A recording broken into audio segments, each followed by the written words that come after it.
All right, recording is rolling. It is Friday, April 19th, Friday before a 3-day weekend.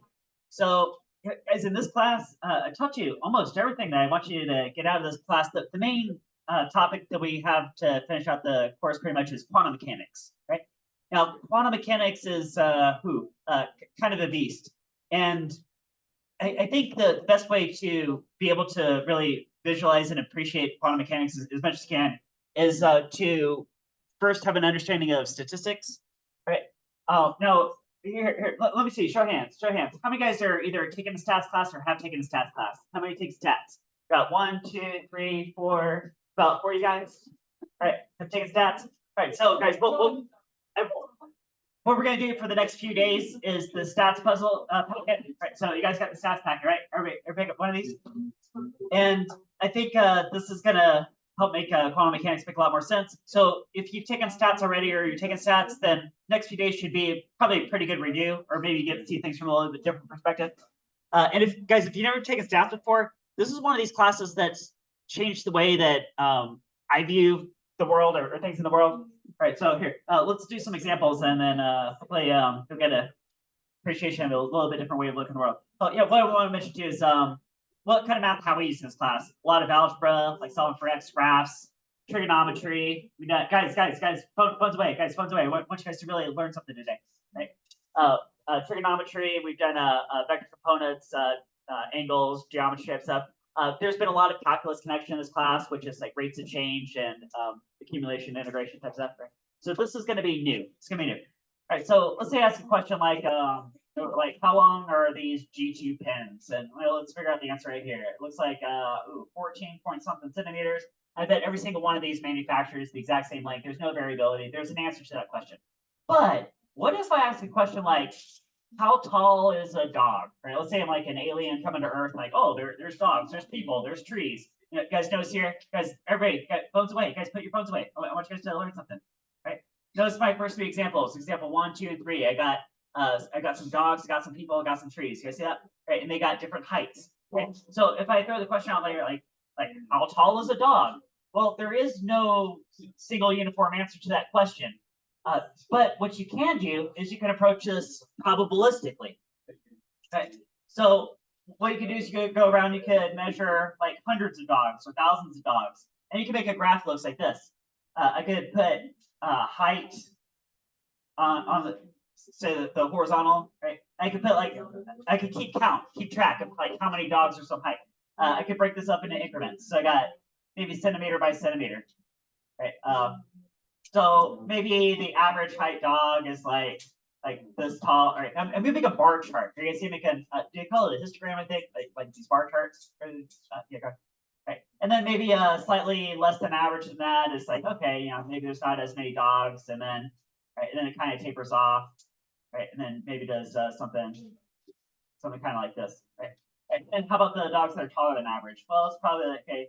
There's probably a few that are just a little, or actually a good number that are just a little bit bigger than average, right? And then it starts to fall off again, and then you get this bar chart could maybe look something like this, right? So maybe that could be a bar chart, right?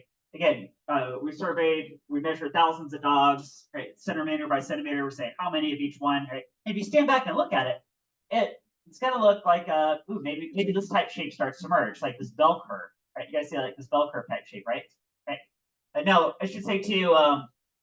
Not all statistical data exactly follows a bell curve exactly, or what's called a normal distribution. So I'm going to make some simplifications and some assumptions just to get the big ideas here, right? We're going to assume that this follows what's called a normal distribution, which has certain properties, right? For example, here, do you guys see how like the middle of this bell curve is what you call concave down? You guys see that? It looks like a hill, right? Concave down, right? But you guys see how the tails look like like parts of valleys, call it concave up. You see that?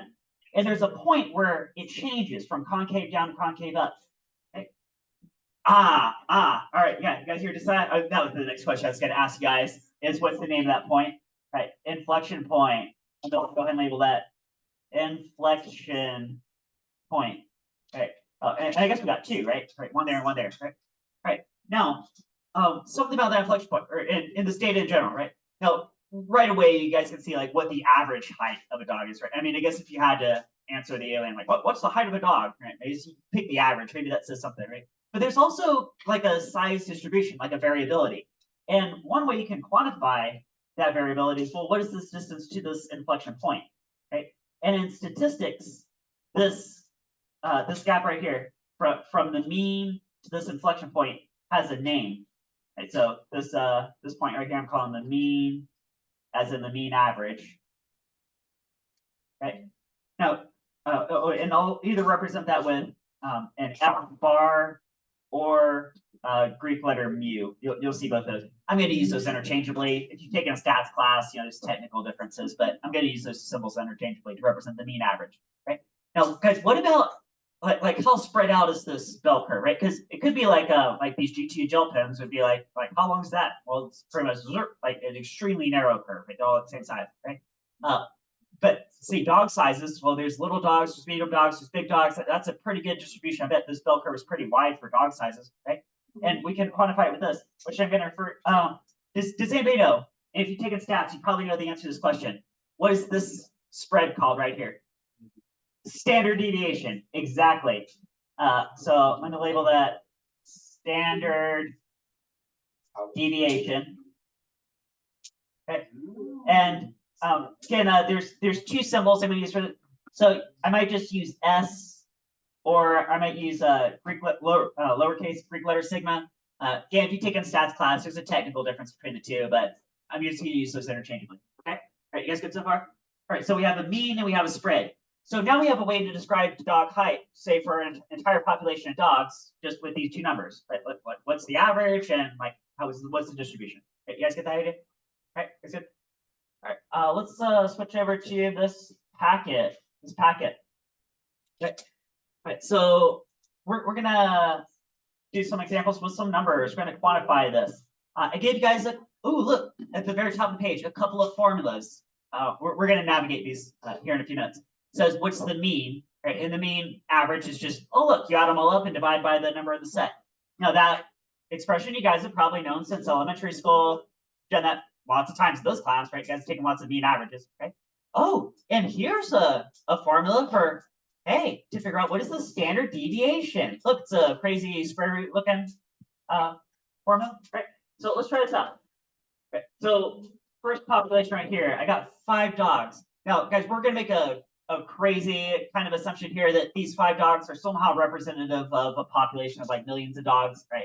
I don't know if you can technically do that, but we're going to make believe that's the case. Okay, so these 5 dogs are representative of an entire population. You guys get that? We're going to say from these 5 dogs, we're going to figure out what is the mean height, and also what is the standard deviation, like how spread out. Because again, we got small dogs, medium dogs, big dogs. Okay. So, first, I'm going to do this all out on paper. Right, you guys got some paper out?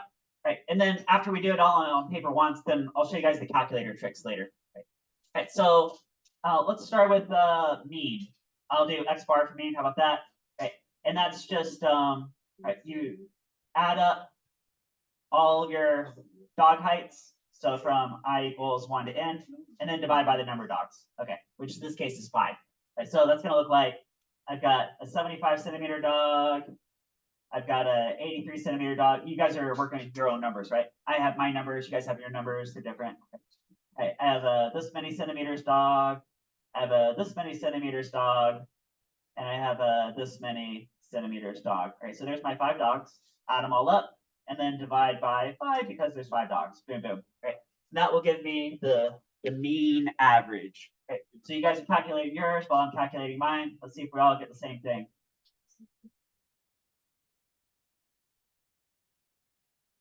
Okay. And sorry, of course, we're not going to get the same thing. We have different numbers, but see if you get something that looks reasonable. And if you get a reasonable answer, it's like 93.0 is what it is, right? If you get a reasonable answer, your answer should be kind of in the middle of all the numbers, right? About half your dog should be shorter and about half your dog should be taller, right? You guys get that? Right. If it was exactly half and half, then you could also call it the median. Actually, for a normal distribution, the mean and the median should be the same thing. So, yeah. All right. So you guys good so far? Yeah. All right. Now, guys, for this next one, go ahead and do this. Otherwise these numbers aren't going to quite fit the calculator. We need to clear out the calculator. So if you have this model, which I put one of these on every single desk, hit second 0 to reset. Whoops, hit second 0 and it'll reset it. Right, so reset, no, yes, scroll over to yes, click yes, and reset it and clear out the memory. Right, otherwise you won't be able to do this next step. Okay. Right, guys, hit second 0 to reset it, clear out memory. Right. Now this next one we're going to do, standard deviation. How spread out is the data? Okay. Right, so I'm going to say S for standard deviation equals, right? Now this is a process. Let me walk you guys through the process, and we'll do numbers, and we'll see what we get. Right. So we take each individual dog, I'll call it X sub I, so individual height. I'm going to subtract the average, call it X bar or mu, sometimes you see, right? Right there. No, that could be for one dog. What am I saying from there? I'm saying how much taller or shorter is this dog from the average, right? Right. Just take this dog's height, subtract the average, right? If it's positive, he's taller. If it's negative, he's shorter. Right. Right. Then take that. I'm going to square it. Okay. After that, I'm going to do it for all the dogs, in this case, all 5, and add them up. Right. So that's what sigma is. Sigma is we're adding up. Right. So I equals 1 to n.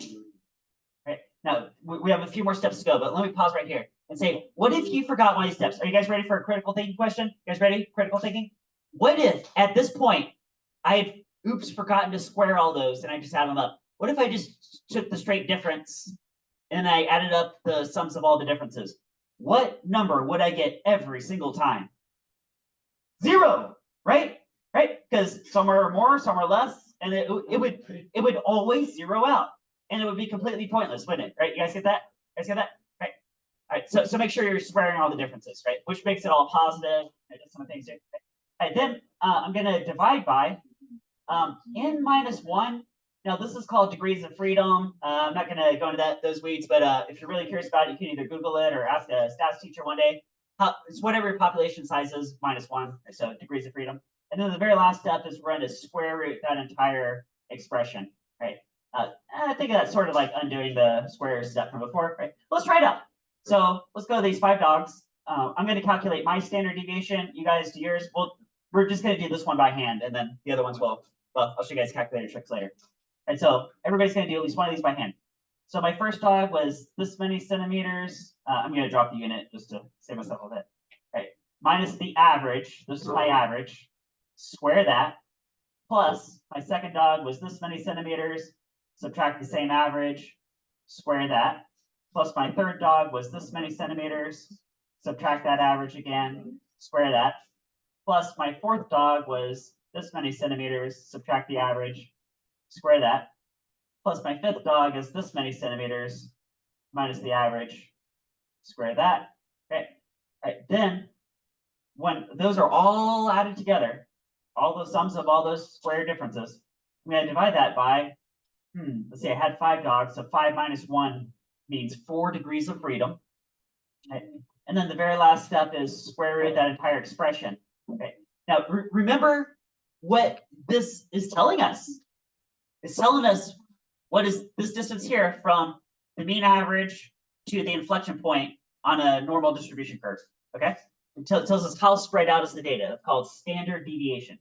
All right, so I'll calculate it. You guys calculate it. All right, let's see what we get here.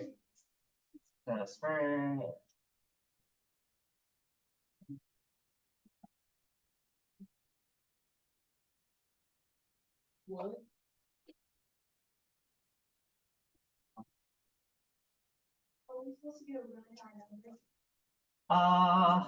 Well, I'll show you what I get here in a minute. Okay. Okay. Yeah, so it helps to know order of operations correctly, definitely. If you're thinking you're really not getting it right, then I'll show you guys the calculator trick that the calculator can automatically do this whole process, so you can just get the correct answer anyways. Right. Right. Yeah. So it's a giant square root. Okay. Yeah. This number looks about right. I'm getting this number on my calculator screen, and the unit is also centimeters. Right. Every dog height was centimeters. We're getting think of this being like a plus or minus factor, so it would also share the same unit. In this case, centimeters. So that's my answer there. I'll go write that number in. Boom. Okay.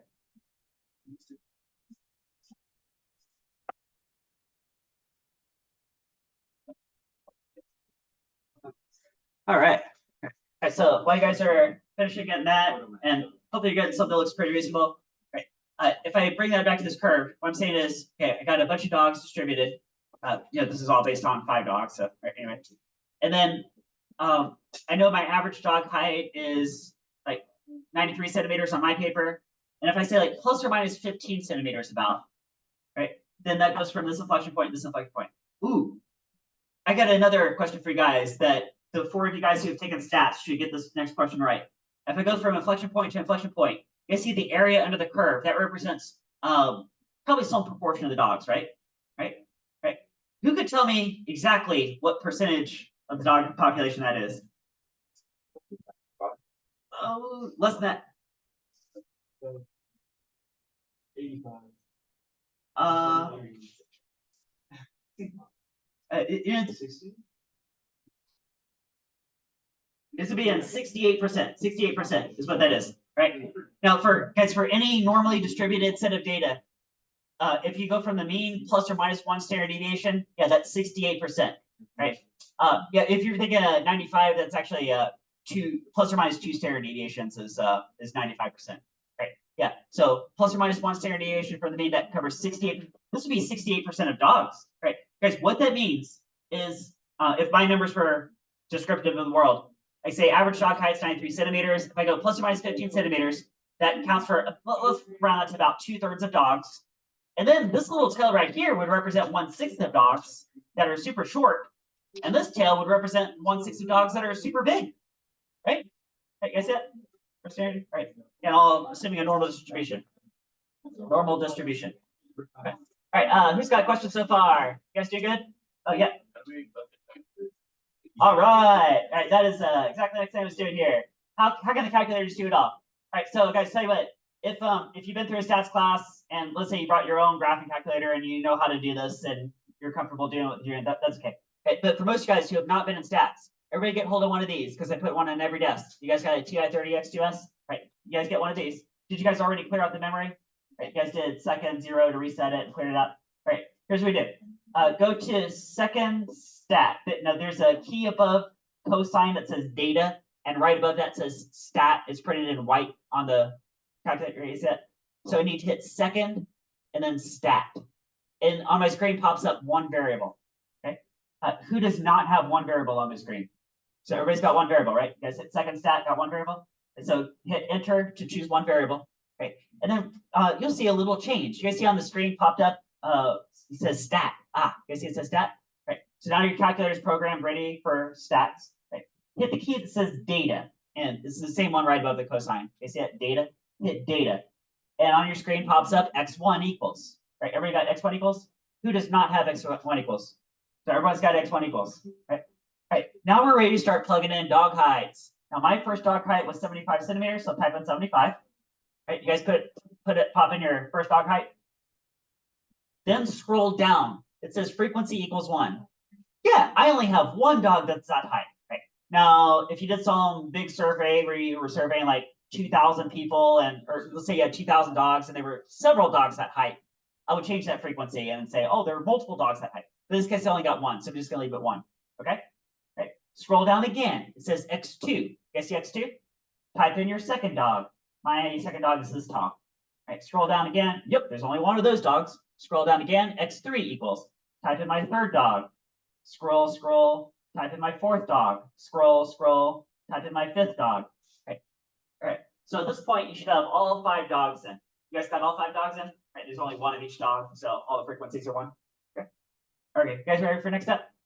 Do you guys see right above the tan key says stat var? You guys see stat var? Stat var? Right. Click stat var. Bam. And calculate. All right. N equals 5. Oh, yeah, there's 5 dogs. Right, so we all got 5 dogs, right? Scroll to the right. X bar. Look at that. X bar, average, 93 centimeters, or whatever it is on your paper. Hopefully you're getting on your screen whatever number you wrote in this box from before. Remember, we add them all up and divide by 5. Scroll to the right again. S for standard deviation. Hey, look, it's a match. For my paper, 15.73 centimeters. That's my plus or minus factor, right? Do you guys get a match? That number on your screen matches that number right there. Same thing. You guys get that? Right. Now, if you've been in a stats class, you know, if you did scroll to the right one more, you get a slightly different version of standard deviation. It's for population. I'm going to ignore that. We're not going to do that at all for this class. For this class, all I care about for standard deviation is the one that says S. Okay. All right. You guys good? All right. You guys ready to do it for people, then for trees? Right, let's go and do that here. Now, oh yeah, good. All I'm going to do is I'm just going to override the data that's there. I'm going to go back to data. Now, my dogs are already in there. I'm just going to override it with people. So type in my first person, scroll down, scroll down. Type in my second person, scroll, scroll. Third person, scroll, scroll. Fourth person, scroll, scroll. Fifth person. Okay, so now I have my 5 people in. Right, you guys also got your 5 people in? You guys got 5 people? All right, are we good? All right, then hit stat var. Yep, I got 5 people. Check it out. Scroll to the right. Average person height is this many centimeters right here. There's my average person height. Right. Stand back to say, does that look reasonable? Yeah, that number looks pretty much the middle of the pack of that. Okay, so we're good there. Scroll to the right one more. Standard deviation. Ooh, getting this number right here. Right. Just to pause and remind you guys what that means. Right. If my numbers are truly representative of a population height that is truly normally distributed, what that means is that the average person is 178 centimeters tall. And then if you put on a plus or minus factor of about 9 centimeters, that should represent approximately 68% of the entire population. Right. And then about 1/6 of people would be even shorter than that, and about 1/6 of people would be even taller. Right. That would take care of these 2 tails right here. Okay. Right. But 68% land between those 2 inflection points. Okay. Right. So you got pretty much 178 centimeters plus or minus 9 centimeters. Right. Right. So are we good? All right. You guys ready for trees? All right. Let's do trees, and then we'll do a comparison for those 3 different sets. Okay. Tree. So go back to data. I'm just going to again override what's already there. So type in my first tree height. Scroll down. Scroll down. Second tree height. Oops. Scroll. Scroll. Third tree height. Scroll. Scroll. Fourth tree height, scroll, scroll, fifth tree height. Okay. Then stat var. Yep, got 5 trees. Scroll to the right. X bar is right. Here's my average tree height. Does that look reasonable? Yeah, that looks kind of the middle of all those numbers. So we're good so far. Scroll to the right one more. Standard deviation is copy that number right here. All right. Right. So take a quick glance around the room. You guys should have those first 6 boxes all completed by now. Right. Anybody got a question by now? All right, guys doing all right? Yeah, for sure.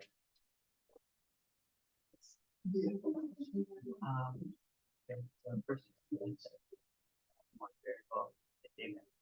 type in which version I type the first one and scroll down. Scroll down one more. So you got all of them. All right. All right. So everybody good? All right. Now we're going to do a comparison.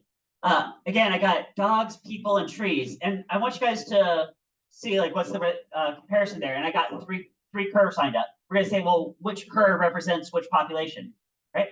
Now, between dogs and people, you'd say the average person is taller than the average dog, right? And the numbers do reflect that, right? Now think about variability, or you might call it standard deviation, which is within a population if you compare heights, right? Like dogs, there's a huge variability in heights. You got little tiny chihuahuas, you got big old Great Danes, you got medium-sized dogs, right? If that type of variability applied to people, think about how crazy, like all people are kind of like 5 or 6 feet tall, right? Kind of somewhere in there. Right? There's not a whole lot of variability, right? But if the same variability applied, imagine if there was like, little tiny 2-foot people walking around, big old 10-foot giants, and we were all just like thrown in the same classroom, right? That'd be crazy, right? That'd be kind of like dogs. So, hey, that's reflected in this number right here, right? Like here's plus or minus factor for dogs. Here's plus or minus factor for people. It's not as much. Guess it? Right? And then let's bring in trees. So the 5 trees I picked, I made them all sort of the same heightish. You guys see that? Right? Maybe what these trees really represent is maybe these are trees in a warehouse to be sold as Christmas trees. And they selected for trees. Like, hey, we want all the trees in the square house to be pretty much the same height. No, they won't be exactly, but get them as close as you can. And so we pick 5, and lo and behold, they're almost the same height, right? Oh, and look at that. That's reflected in the standard deviation, which is very tiny. This plus or minus factor is not very much. Right? You guys see that too? Right? So if we go over these curves, right, we got frequency on the vertical and height on the horizontal. Right? So think back to that's kind of what I was doing with this this bar graph, right? This bar graph I was doing originally. Imagine this is really bar graphs. Okay? The tallest average, the average tallest height would be the curve that's furthest to the right. Guys, so the curve furthest to the right represents what population? Trees, because they're the tallest, this curve is furthest to the right, right? And then the shortest is the dogs, so that has to be furthest to the left because they're the shortest. And then, well, people are in the middle. Thank you. All right, you guys get that? All right, every good so far? Yes, are you? All right. Now there's another aspect of these graphs that do you guys see how one curve is like the tree curve is really skinny and really tall, right? That actually has nothing to do with the fact that the trees themselves are tall, but has to do with standard deviation in the areas under the curve, right? So guys, the area under each curve is ideally supposed to be the same, which is 1 representing 100%, as in 100% of each respective population, right? So guys, if the areas under the curve, like if you made this curve out of Play-Doh, you could just kind of reform it, and it would be the same amount of dough, right? The same area under each curve, which represents like 1, right? Right. So as you spread out a curve more and more, like dogs have so much variability in their height, that you have to spread out more. The consequence is that it also gets shorter. Okay, you guys kind of get that, right? The dog curve is not short because dogs are short. Dogs just being short pushes the curve to the left, right? The short curve corresponds to a wide curve, which is high variability, right? Right. So everybody gets far? Okay. Right. Now we're going to move on to a new concept. You guys ready for a new concept? Right. It's called z-score. I'm going to take this and blow it up a little bit bigger. Z equals. Now, actually, you know what? I did x minus mu all divided by sigma. I'm going to rewrite that a different way. I'll do x individual minus x bar as in the average, all divided by s standard deviation. Right. Again, I'm going to use some symbols interchangeably. So that and that, I'm going to just treat it as the same process. Okay. Okay. The 3 stats. Say, well, once for a sample, once for a population. I'm just going to do the whole same thing. Right. Now, a z-score can tell you within your population that you're being compared to, where exactly do you land and how much, right? So if you're taller than average, are you crazy taller than average? If you're shorter than average, are you crazy short or just a little bit shorter? Like, where do you land exactly, right? So each individual can have a z-score that corresponds to something, right? Right, now to help explain this a little bit better, guys, flip over your packet to the back side. You guys see a z table? And it's in 2 halves. Let me tell you guys how to interpret the z table, what this means, right? I can't believe I missed this. Guys, what z-score is, a z-score is a count of the number of standard deviations from the mean. Let me go back and emphasize that. If you take your own individual height in this case and subtract the average, that tells you how far from the average you are. And then if you divide by the standard deviation size, that effectively gives you a count of the number of standard deviations, right? Right. So if you're taller than average, are you like 1 standard deviation taller? Are you 2 standard deviations taller? Right. Now let's go over to the z table. Because anything that can be normally distributed, you can kind of like fit and squash to match this curve, right? You know, say, well, dogs was a wide curve and trees was a skinny curve, right? That doesn't matter. You can kind of stretch and squash it until it's going to overlay exactly on this curve. And then you can pick out any particular dog or any particular tree, and you can say within that population, how does it fit, right? And this table answers that question. Right. So, for example, let's do a real basic example. What if you were exactly average? So what if the average human height was 93 centimeters? Your height is also 93 centimeters, right? Then let's do step by step. What would the difference be between your height and the average height?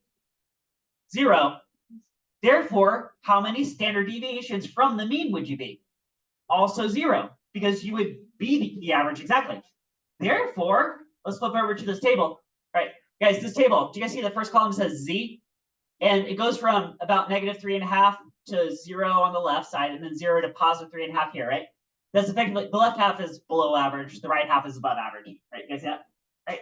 And then these table values correspond to how much of the graph, this bell curve is shaded up to that point, right? Right. So let's see if you guys get this.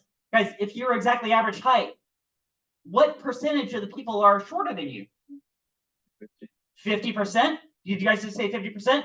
Let's zoom in on this right here. See a z-score of 0.0, and then you can get more granular going to the right. See 0.00, 0.01, 0.02, 0.03. You guys see that? So we need 0.00, say you're exactly average. What does this table say? Is how much of the curve is shaded up to that point? 0.500. That's exactly what you guys just said. Isn't that 50%? Isn't that what that is? That's 50%. Hey, all right, you guys see how to interpret this table? Right? So what if you were one standard deviation above the mean? How you'd be taller than what percent of people? Well, let's go. Let's go look. 1.00. Ooh, guys, what is that right there? Is that 84% basically? Right. So if you're one standard deviation above the mean, that means for height, you would be taller than 84% of people. Okay. Right. Notice this table only goes up to about 3.5 standard deviations, because at that point you cover like 99.9 some percent of the data, which is almost everything, right? All right. Let's go back over here then. So let's figure out, let's do this for dogs. We're just gonna do this for dogs, and then we'll call it a day. All right. My first dog has a height of 60 centimeters. I'm looking at number 4. You guys look at your number 4 question? Number 4. So I'm going to say, what is the z-score for this dog? So I'm going to take his individual height. I'm going to subtract the average, which is this number right here. Forgot those dogs. Centimeters. Right. And then, okay, no, that's, okay, no, clearly I already see this is a short dog, right? This dog is shorter than average, right? But the sort of next question is, well, in the context of all dogs, is this dog super short? Is it just a little bit short? And for that, I need to know the standard deviation. So now I'm getting a count of how many standard deviations, in this case, below the mean, is this dog. And you guys are doing it for your numbers? All right, and this is telling me basically this number right here, right? Now that's a z-score. Which answers this question, number 4. What is the z-score? Okay, so we got the z-score. Okay, now what I'd like to do is to figure out where does this dog fit in the context of all dogs. So I'm going to go over to the z-table and say for a z-score of -2.1. So that's the left half of the table. Let's go -2.1 is right here. Oh, it's really -2.10. So that's the first number column. Right. The cell says 0.0179, which means 1.79%. Let's say I round that to 2%. Is that okay? Can I round that to pretty close to 2%? Okay. What that means is that this dog is so short that there's only 2%. 2% of all the dogs that are shorter than this dog. The other 98% of dogs are taller than this dog. Right? You guys, that's what that means. All right, let's do one more to round this out today. All right, let's do this other dog. I got a dog height 93 centimeters. Oh, 93 centimeters. Let's see the z-score for this dog. 93 minus 93 all over whatever. Guys, what's the z-score for that dog? 0. All right, and then if you look up z-score 0, well, we just did that a minute ago. That would correspond to being exactly average, which means he's taller than 50% of dogs. And then 1 minus that means he's also shorter than, in that case, 50% of dogs. All right. All right, you guys feel pretty good start on stats. And so we'll do more stats, well, Tuesday and Wednesday about-ish, and then we'll get into quantum. All right, you guys have a great 3-day weekend.